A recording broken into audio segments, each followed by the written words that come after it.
berawal dari sebuah kampung di pinggir utara Bekasi yang bernama Ujung Malang sebagai cikal bakal Ujung Harapan. Sebuah daerah yang sejuk dan damai, keramah tamahan masyarakatnya terlihat jelas dari kehidupan sehari-hari penduduknya. Di antara sekian banyak penduduk yang tinggal di kampung tersebut, terdapat sebuah keluarga yang sangat harmonis, rukun, dan taat beragama. Dari keluarga inilah lahir seorang anak yang kelak akan menjadi seorang tokoh karismatik, seorang ulama yang juga sekaligus sebagai pejuang kemerdekaan. Nur Ali namanya, seorang anak yang memiliki tekad kuat untuk menciptakan kampung Ujung Malang menjadi kampung surga. Ia dilahirkan pada tanggal 15 Juni 1913 dan merupakan anak keempat dari pasangan Haji Anwar bin Haji Layu dan Hajah Maimunah binti Tarbin. Nur Ali kecil, tumbuh dan berkembang layaknya anak-anak lain pada umumnya. Sejak kecil, ia sudah memiliki kelebihan-kelebihan dibanding anak-anak lain seusianya. Sejak kecil, ia sudah gemar belajar ilmu-ilmu agama. Dan pada usianya yang ketujuh, atau sekitar tahun 1921, ia belajar pada guru maksum di Ujung Malang sampai tahun 1923. Kemudian pada tahun 1923 sampai tahun 1929, ia belajar pada Kiai Haji Mugni. Dari Kiai Haji Mugni inilah ia mengenal Kiai Haji Ahmad Marzuki di daerah Cipinang, Jakarta Timur, dan belajar kepada beliau pada tahun 1929 sampai tahun 1933. Di tempat inilah Nur Ali mengenal sejumlah teman yang kelak menjadi ulama terkenal di bilangan Jabodetabek. Di antaranya adalah Abdullah Syafi'i, Abdurrahman Sodri, Mukhtar Tobroni, Hasbiallah, dan lain-lain. Bakat kepemimpinan Nur Ali memang sudah menonjol sejak kecil. Ia tak mau berada di belakang di saat bermain, sehingga dalam sebuah kesempatan, ia senantiasa menjadi pemimpin. Nur Ali muda, sangat haus dengan ilmu pengetahuan khususnya ilmu-ilmu agama. Merasa tak puas dengan pengetahuan yang dimilikinya, ia pun rela meninggalkan kedua orang tua dan kampung halamannya untuk melanjutkan pendidikan di Makkatul Mukarramah. Berguru kepada Syekh Muhammad Ali Al-Maliki, Syekh Umar Hamdan, dan Syekh Muhammad Amin Al-Qutbi pada tahun 1933. Selain itu, ia juga belajar kepada Syekh Abdul Jalil yang mengajarkan ilmu politik kepadanya, dan Syekh Ibnu Arabi yang mengajarkan hadis serta ulumul Quran.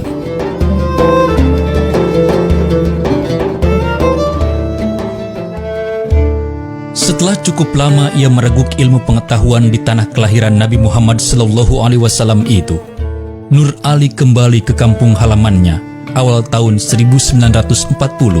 Kemudian ia membuka pengajian di masjid di samping rumahnya.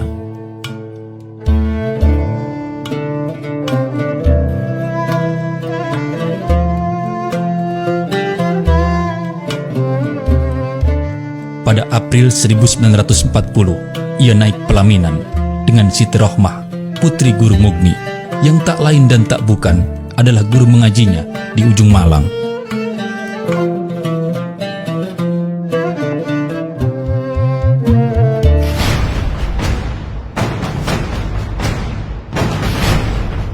Tak lama kemudian, bala tentara Jepang masuk ke Indonesia. Kebijakan politik yang baru ini adalah merangkul umat Islam karena mereka melihat bahwa umat Islam merupakan mayoritas di Nusantara.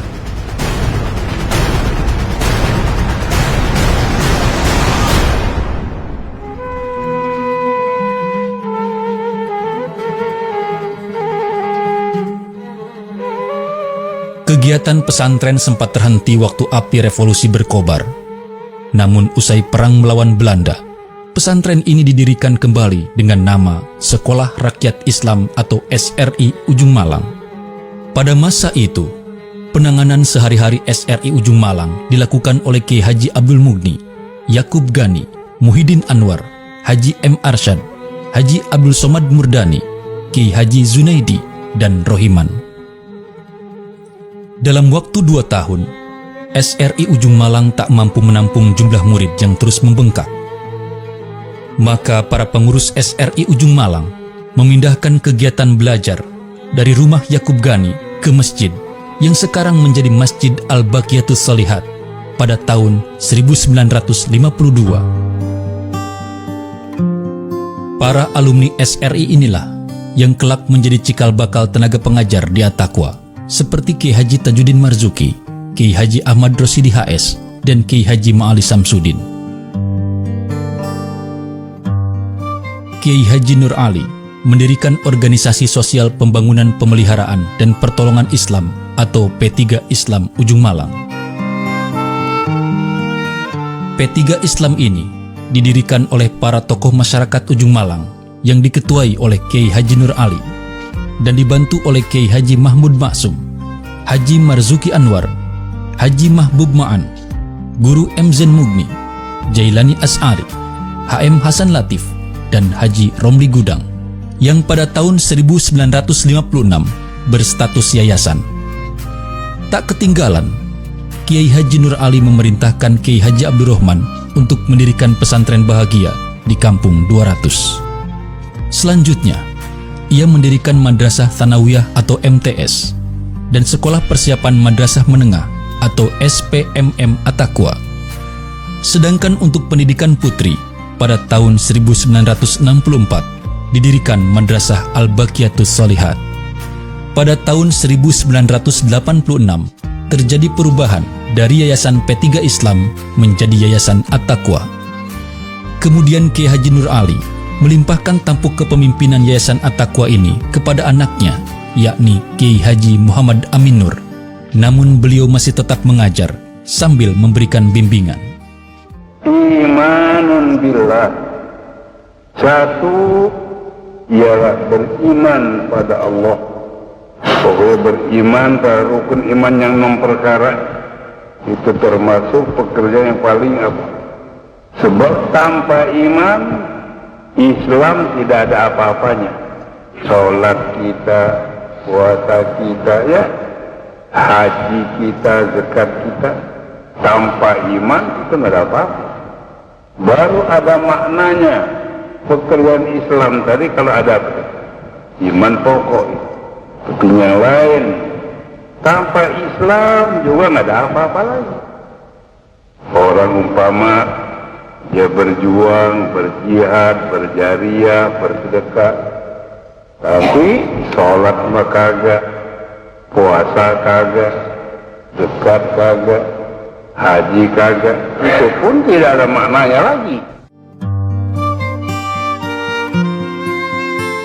Akhirnya, ulama besar ini berpulang ke rahmatullah pada tanggal 5 Mei 1991 Masehi, bertepatan pada tanggal 25 Rajab 1412 Hijriah. Dengan meninggalkan beberapa orang anak yang kini berperan aktif dalam membantu perkembangan Yayasan At-Taqwa. Mereka adalah almarhumah Hajah Faridah Nur, Hajah Solihah Nur BA, Kiai Haji Muhammad Amin Nur MA, Hajah Atikoh Nur MA, Hajah Ulfah Nur SAG, Kiai Haji Nurul Anwar LC, Hajah Wardah Nur LC, Hajah Aisyah Nur, Hajah Abidah Nur LC, dan Hajah Mahmudah Nur LC. Kini, sang singa Karawang Bekasi itu telah tiada. Namun perkampungan surga yang dibangunnya masih berdiri tegak di Kampung Ujung Harapan, Bahagia Bekasi. Semoga harapan dan kebahagiaan senantiasa terpancar dari pesantren ini untuk selamanya.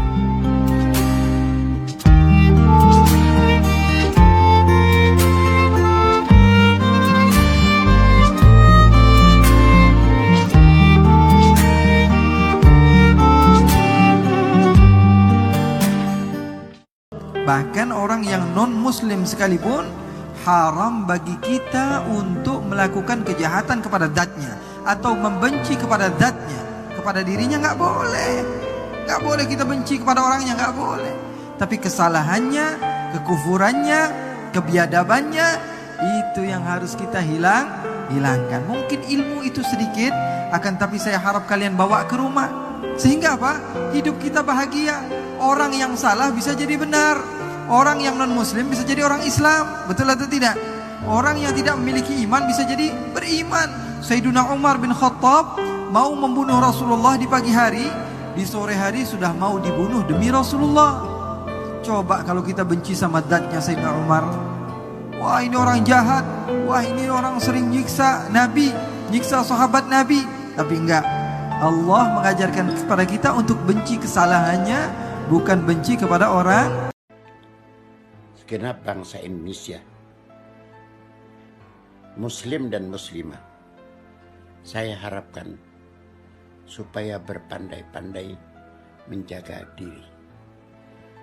Berhentilah pada tempat berhenti dan memohonlah pada tempat memohon, agar jangan sampai kita terperosok dalam satu kehinaan yang tidak ada taubatnya lagi.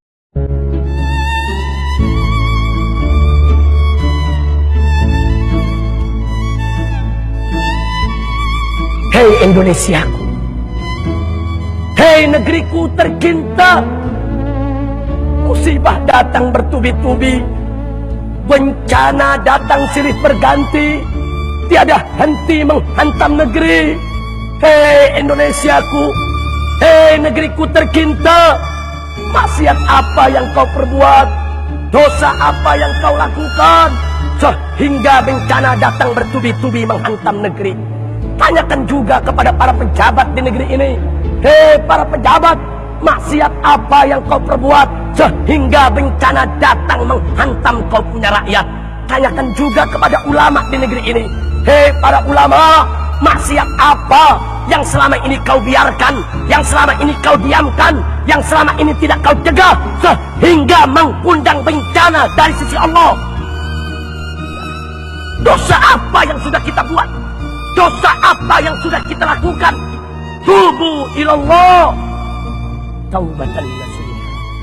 Tidak mungkin saudara Allah mengirimkan bencana bertubi-tubi kepada satu negeri yang penduduk mayoritasnya muslim, yang banyak habaib, banyak ulama, banyak kiai, banyak majelis-majelis taklim, banyak majelis-majelis zikir. Kalau tanpa sabab musabab, tidak mungkin Allah kirimkan bencana.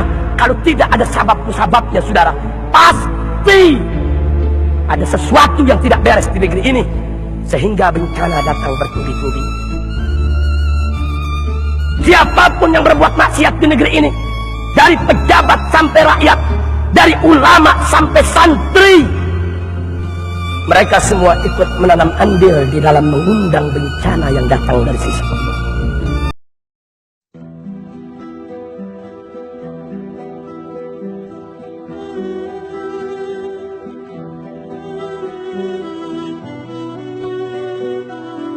Beruntung kita jadi umat Nabi Muhammad. Coba ada nggak yang mau milih Nabi lain? Ada yang mau cari Nabi lain nggak? Pengen nggak lihat Nabi Muhammad? Jaga mata kita, jaga mata kita dari semua kemaksiatan yang ada di dunia ini. Cukup kita nih megang handphone dari pagi sampai mau merem kita pegang handphone. Anda yakin ini hari masih banyak yang pegang handphone? Anda yakin? Dia mau ngaji ya ngaji, handphone tar dulu. Betul nggak? Dia bingung sekarang anak muda lagi ngaji selfie. Biar dibilang alim. Udah bilang alhamdulillah kami telah hadir di dalam satu majelis. Sholat kagak. Nabi Muhammad itu sholatnya ya Allah luar biasa. Nabi Muhammad membawa sholat itu penuh dengan perjuangan hadirin. Penuh dengan perjuangan. Nabi Muhammad saat ruku dilempari kotoran sampai Siti Fatimah binti Muhammad Rasulullah sallallahu alaihi wasallam meneteskan air mata sambil menyapu daripada pundak Nabi Muhammad sallallahu alaihi wasallam. Nabi lagi salat dilempari kotoran, kita salat tinggal salat. Nabi Muhammad memberikan wasiat, aqimis shalah, aqimis shalah, aqimis shalah. Dirikan salat, dirikan salat, dirikan salat. Kita masih nggak mau. Ngakunya cinta sama Nabi, kita demen solawatan. Ya Allah, solawat dari masyrik ilal maghrib, apal kita solawatnya. Baca maulid suaranya bagus-bagus, indah-indah, coba sodorin Al-Quran. Baca Qurannya dibaca baca, ya Allah. Coba kita lihat sekarang di rumah kita, Quran kita berdebu nggak? Bersihin buru-buru, istighfar. Itu satu debu, ini jangan ketawa, siap-siap disiksa loh. Satu debu yang nempel di Al-Quran akan menjadi saksi di yaumil qiyamah. Saat kita akan masuk ke dalam surga, debu akan teriak, ya Allah, aku tidak ridha hambamu ini masuk ke dalam surgamu. Kenapa? Ada apa wahai debu? Aku debu yang hinggap di Al-Quran. Dari mulai dia membeli Al-Quran, dari mulai dia mendapatkan Al-Quran, tidak pernah dibaca Al-Quran sedikit pun. Satu langkah pengen masuk ke dalam surga, ditarik oleh malaikat Malik, dimasukkan ke dalam api neraka Jahannam.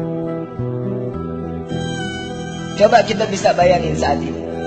Nabi Muhammad membela kita mati-matian. Nabi Muhammad ngebela kita mati-matian. Tapi kita nggak pernah mati-matian untuk baginda Nabi Muhammad SAW. Kita nggak pernah yang namanya buat bikin senang Nabi, lupa sama Nabi. Bagaimana cara menyenangkan Nabi, lupa. Setiap hari kita bikin sedih Nabi, meneteskan air mata Nabi. Cukup hadirin, cukup. Cukup untuk membuat hati Nabi sedih. Cukup. Nabi Muhammad diceritakan tentang neraka Jahannam, pingsan 3 hari 3 malam, tidak makan, tidak minum, cuman hanya sujud kepada Allah, memohon dan memohon kepada Allah agar umatnya diselamatkan dari siksa api neraka Jahannam.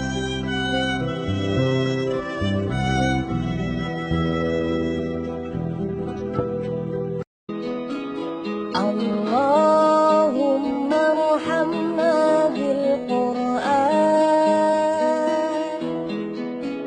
waj'alhu lana imaman wa nuran wa hudan wa rahmah.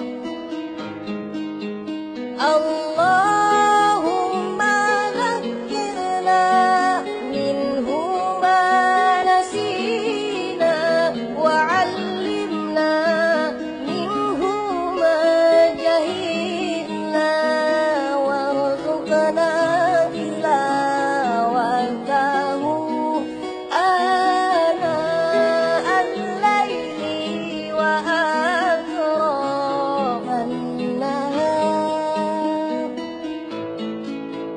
waj'alhu lana hujjatan ya rabbal alamin. Allah mengharamkan minuman keras. Betul. Nabi mengharamkan minuman keras. Betul. Presiden membolehkan minuman keras dijual. Ayo, mau ikut yang mana? Mau ikut presiden atau ikut Allah? Jawab yang keempat. Mau ikut presiden atau ikut Allah? Mau ikut presiden atau ikut Nabi? Betul. Yakin. Takbir. Majelis Hakim, jaksa penuntut umum, maaf, saya pandang sangat dungu dan pandir. Soal SKT saja tidak paham.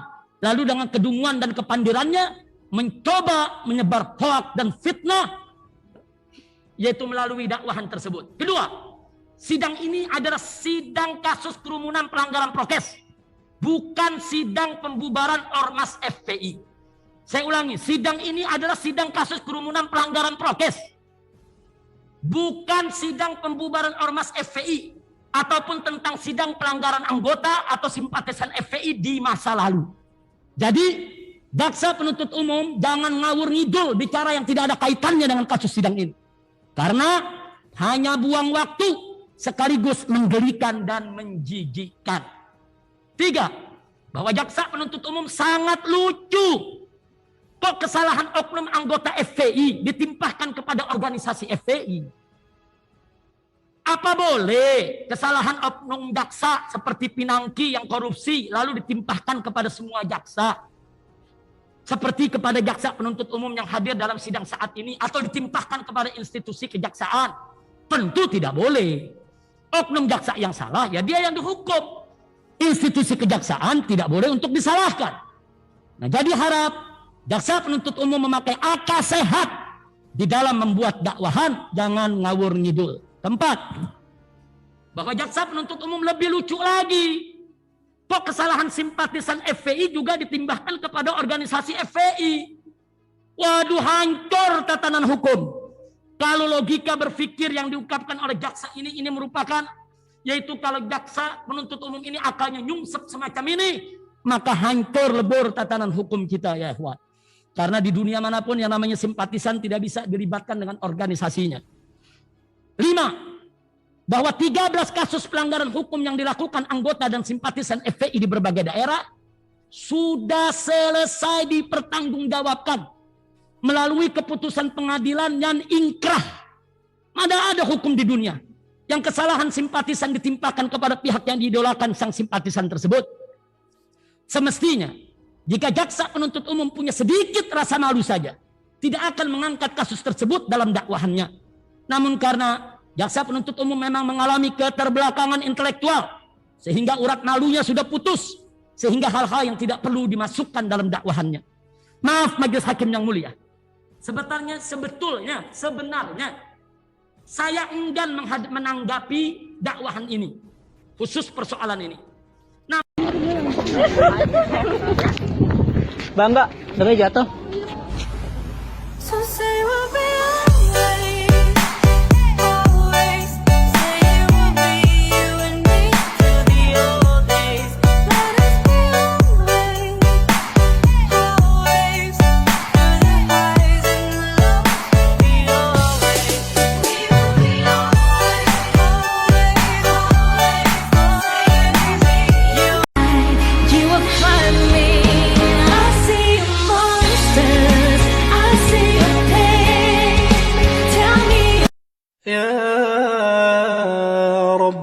قصدتك وأنت الكريم دعوتك وأنت العظيم رجوتك وأنت رب العالمين ناديتك وأنت الرحمن الرحيم فيا رب ارحم عبدا ناداك وليس له سواك اللهم اكشف الغمة عن الأمة اللهم اصرف عنا الوباء والبلاء اشفنا شفاء تاما وعافنا في أبداننا وأخرجنا مما نحن فيه من الهم والحزن والكرب فأنت الله الذي لا يرد سائلا وأنت الله القادر على تغيير الحال لأحسنه وأنت الله الذي إذا دعي أجاب يا من يقول للشيء كن فيكون أن ترحم البلاد والعباد اللهم الطف بنا فيما جرت به المقادير ارحمنا رحمة واسعة وارزقنا عافية الأبدان ونور الأبصار يا كريم يا رحيم يا عليم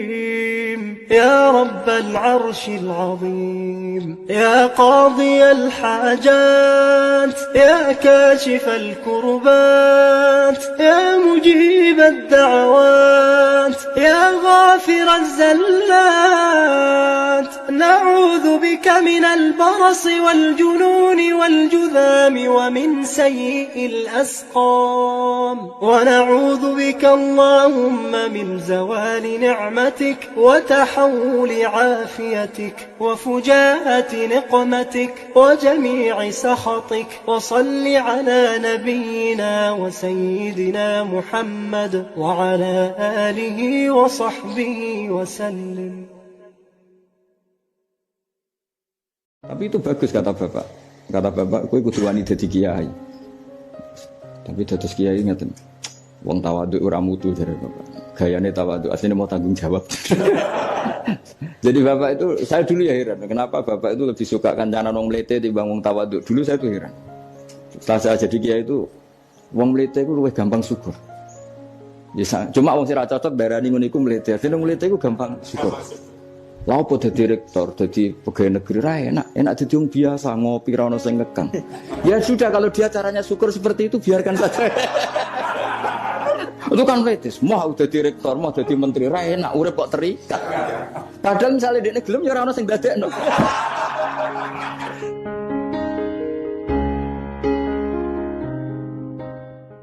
Ya, apa bedanya Bapak pulang kampung dan mudik? Ya kalau Kan kalau sama-sama. mudik itu di hari lebarannya beda. Kalau yang naik pulang kampung itu ya bekerja di Jakarta, tetapi anak istrinya ada di kampung. Tapi itu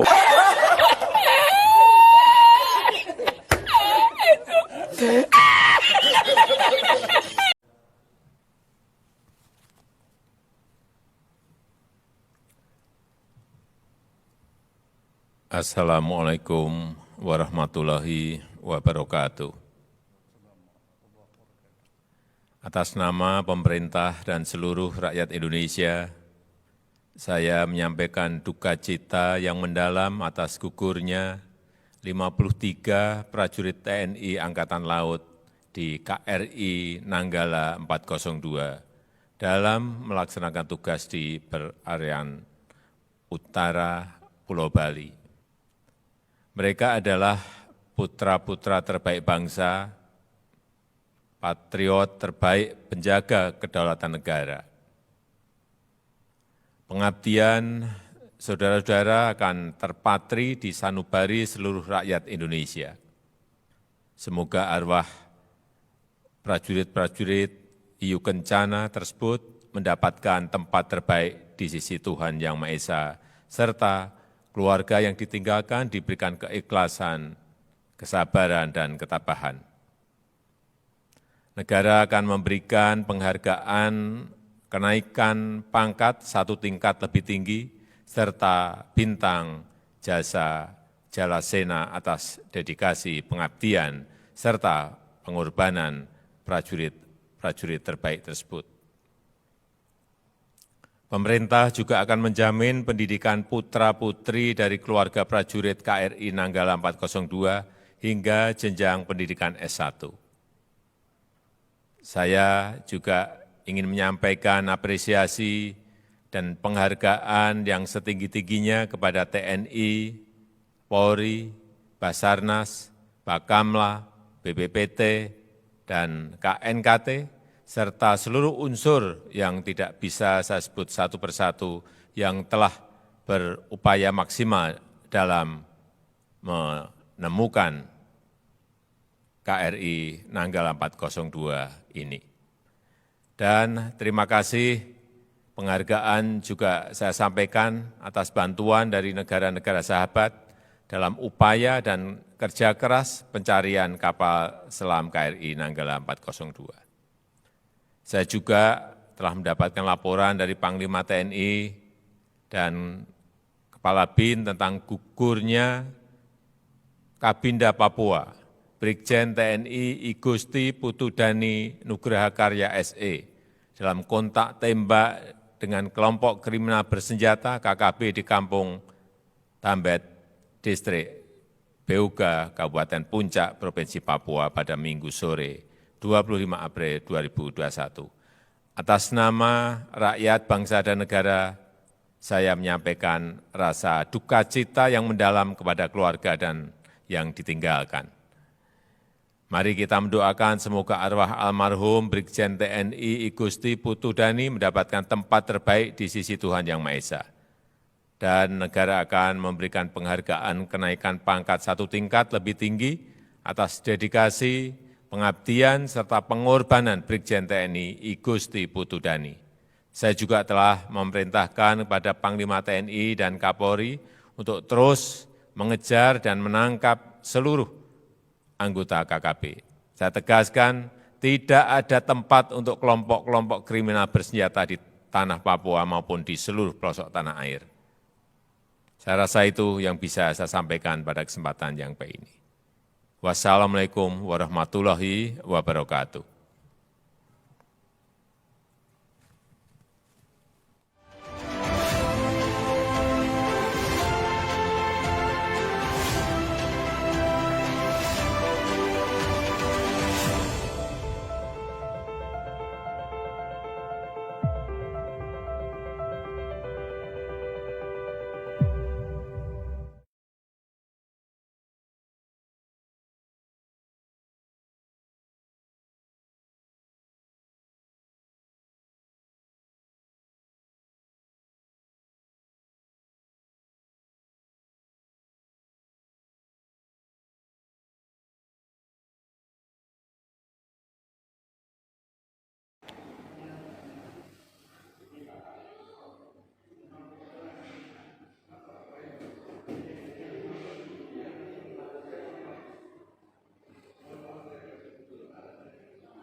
العيد بنسألكم ليش ما في عنا الأعياد ولا زينة يا على أرضي محروقة أرضي حرية مسروقة سمانا عم تحلم عم تسأل الأيام وين الشمس الحلوة ورفوف الحمام يا على أرضي محروقة أرضي حرية مسروقة أرضي صغير مثل صغير أعطونا السلام أعطونا الطفولة أعطونا الطفولة أعطونا الطفولة أعطونا الطفولة اللهم إنك ترى ما نزل بنا في غزة من الأحوال يا ذا الجلال والعزة يا ذا الجبروت والعزة اللهم أعز أهل غزة اللهم أعز أهل غزة اللهم فرج عن أهل غزة اللهم فرح أهل غزة اللهم انصر أهل غزة اللهم داو جريحهم اللهم اشف مريضهم اللهم اقبل شهيدهم اللهم ارحم ميتهم اللهم كفكف جراحاتهم وبرد آلامهم اللهم واجعل لهم وللمسلمين فرجا قريبا يا الله اللهم فرج عنا وعن المسلمين في كل مكان اللهم انصر الإسلام وأعز المسلمين واخذل الشرك والمشركين ودمر أعداء الدين يا رب العالمين سبحانك سبحانك ترى الظالمين فتمهلهم حتى يظنوا أنك تهملهم وتبتلي الصالحين في الدنيا حتى يستيئسوا فإن استيئسوا أتيتهم بنصرهم اللهم إنك تعلم أن جراحات المسلمين كثيرة وآلامهم كثيرة في كل مكان وفي كل زمان اللهم فانصرنا على أعدائنا يا الله اللهم فثبت أقدامنا يا الله. نعم، أبينا هي دولة مستقلة ذات سيادة لها وجود ولها مقعد في الأمم المتحدة، وأكثر الدول المحبة للسلام والديمقراطية تعترف بها. بقي مجموعة من الدول لا تعترف بها وهي دول الاستبداد والقمع. مثلا على ذلك كوريا الشمالية لا تعترف بإسرائيل، ولكن هذا لا يضير الدولة وأنها موجودة شئنا أم أبينا. دولة إسرائيل تملك من المراكز العلمية والجامعات ما لا تملكه أعتى الدول العربية وأقدم الدول العربية. فدولة إسرائيل هي دولة وليست منظمة إرهابية، هي دولة كما قلت مستقلة وشرعية نعم. أخذت شرعيتها من مكانتها في الأمم المتحدة. أما ما تفضل به أبو سيف من أن هذا كيان غاصب فهذا مردود عليه دينيا وسياسيا. كيف؟ دينيا الآية رقم 21 من سورة المائدة تثبت أن بني إسرائيل لهم الحق في الأرض المقدسة. قال الله تعالى: وإذ قال موسى لقومه يا قوم ادخلوا الأرض المقدسة التي كتب الله لكم. إذن الله كتبها لهم ولم يكونوا كيانا غاصبا لها. الكيان الغاصب هو من كان فيها قبل أن يدخلها بني إسرائيل. وبالتالي أنا لا أميل إلى الشعارات والعبارات والمفردات التي عفى عليها الزمن مثل كيان غاصب وصهيوني وغيره. ولا ينفي أنني عربي اعترافي بإسرائيل أبدا. أنا أعترف بإسرائيل أنها دولة وحقيقة واقعة، ولكن لا أنكر عروبتي ولا أنكر انتمائي للدول العربية. القضية الفلسطينية عموما واحتلال فلسطين، هل هو قضية عربية ولا قضية دينية؟ ليس هناك احتلال، ليس هناك احتلال، هناك شعب عاد إلى أرضه الموعودة. هل تعرف تاريخ بني إسرائيل؟ ضارب في القدم، وتاريخ بني إسرائيل قبل الإسلام، وبالتالي يجب أن نعترف ونحن مسلمين أن بني إسرائيل لهم الحق في هذه الأرض ولم يغتصبوها. الذي يقول أنها مغتصبة هم الذين ما زالوا يفكرون بعقلية 1950 وما قبل ذلك. جميل جدا. وفي عام 1948 عندما أنشئت دولة إسرائيل لم يكن هناك وجود لدولة اسمها فلسطين.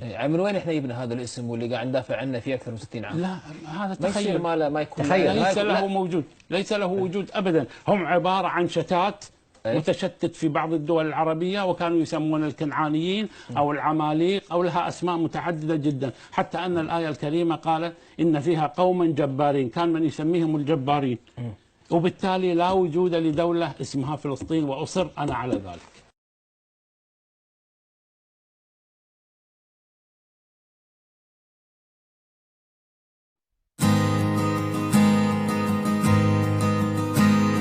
A blinding flash of white light lit up the sky over Gaza tonight. People running for cover, not knowing whether they're dead or alive. They came with their tanks and their planes, with ravaging fiery flames, and nothing remains. Just a voice rising up in the smoky haze. We will not go down in the night without a fight. You can burn up our mosques and our homes and our schools, but our spirit will never die. We will not go down in Gaza tonight.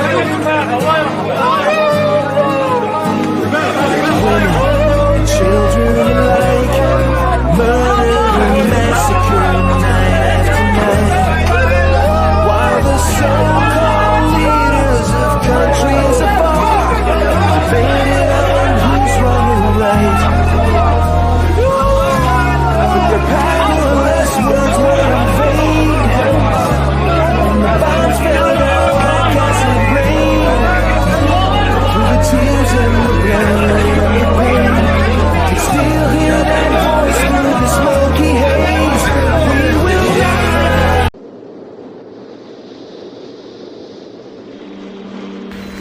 Bismillahirrahmanirrahim. Assalamualaikum warahmatullahi wabarakatuh. Sahabat yang dicintai Allah, izinkan saya menyampaikan sedikit berita terkini ya dari Palestina. Yang pertama dari Gaza. Sahabat yang dicintai Allah, kita perlu menyadari bahwa kondisi di Palestina masih sangat kritis sekali, sangat kritis dan membutuhkan segala macam bentuk kebaikan dari kita. Maka jangan pernah lelah untuk terus memantau berita yang ada di sana sebagai bentuk al-wala wal bara kita, loyalitas kita terhadap agama, sebagai bentuk ejawantah kita dari apa yang disampaikan dalam sabda Nabi bahwa seorang muslim itu adalah bersaudara seperti satu tubuh. Ada satu yang sakit maka seluruh akan merasakan sakit. Mudah-mudahan kepedulian kita ini yang akan menjadi sarana menggapai cinta Allah Subhanahu wa taala. Dari Gaza, sahabat yang dicintai Allah, sampai dengan tadi malam kalau kita dengar berita bahwa bombardir penjajah Zionis masih terus dilancarkan dengan rudal-rudal mereka, sehingga kurang lebih sudah hampir 150-an sahabat kita yang syahid gugur di sana. Dan sebagian besar itu masih dari kalangan sipil, ibu-ibu dan anak-anak yang paling banyak. Yang terluka sudah ribuan, bangunan puluhan hancur. Oleh karena itu, kita harus mampu untuk terus mensupportnya. Support dengan memberitakan bahwa kekejaman Zionis ini sudah tidak bisa lagi ditolerir. Ini sudah bentuk bahagian daripada terorisme yang paling kejam yang pernah ada di muka bumi. Bagi mereka yang diam, maka mereka diam akan kebenaran. Dan diam akan kebenaran itu lebih bahaya daripada syaitan. Yang kedua, berita dari seputaran Masjidil Aqsa, dan ternyata tidak kalah miris sahabat yang dicintai Allah. Sampai dengan tadi malam, kondisi Masjidil Aqsa masih terus dalam tekanan. Ya, bagaimana penjajah ini berupaya untuk bisa menjaga semua orang yang ingin masuk ke dalamnya itu ya seolah dalam tanda kutip tidak bisa gitu. Apalagi ini yang perlu diwaspadai, bahwa hari Ahad ini, Ahad, Senin, dan Selasa, orang-orang Yahudi ekstremis akan mengadakan acara hari raya mereka, ya, acara hari raya Tukus Tauriyah, ya, di mana mereka sudah mencanangkan, karena kemarin di tanggal 28 Ramadan mereka tidak bisa berhasil untuk mengambil alih Masjidil Aqsa, maka mereka seolah memundurkan itu, sehingga mereka sepakat kalau menjadikan Ahad, Senin, dan Selasa ini adalah hari perjuangan buat mereka, ya, hari perjuangan buat mereka untuk merebut Masjidil Aqsa. Maka sahabat yang dicintai Allah, kondisinya masih genting dan kondisinya masih sulit. Kita yang harus mampu untuk terus bergerak, memberitakan dan memberikan support kepada sahabat-sahabat kita di sana. Apalagi kalau kita lihat bagaimana kondisi seputaran Masjidil Aqsa, baik di Sheikh Jarrah, Akka, Lut, dan lain sebagainya, Yahudi ekstremis sudah sangat berani untuk bisa memberikan tekanan-tekanan kezoliman kepada sahabat-sahabat Muslim yang ada di sana. Ya, ada sahabat kita yang rumahnya dibakar, bahkan dibakar orang-orangnya juga oleh Yahudi ekstremis. Mereka melempari batu ketika ada seorang Muslim atau Muslimah yang lewat sendirian.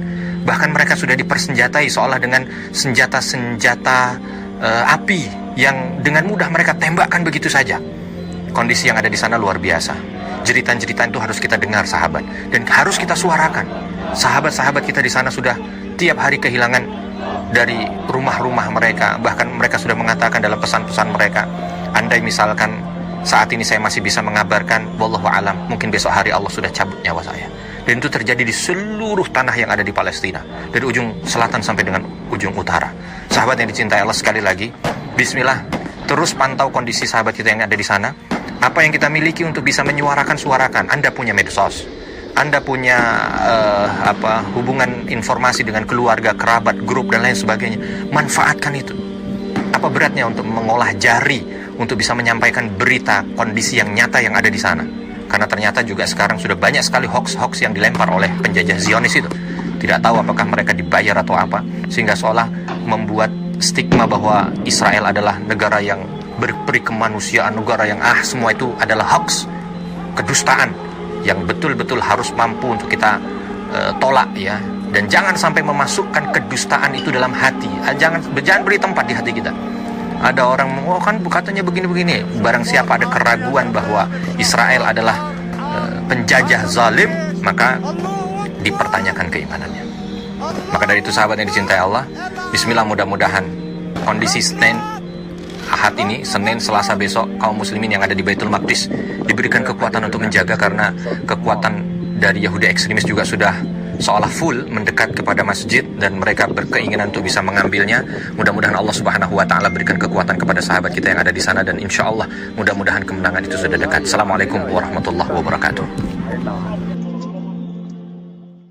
Assalamualaikum warahmatullahi wabarakatuh. Sahabat sekalian, perjalanan waktu terkadang tidak terasa.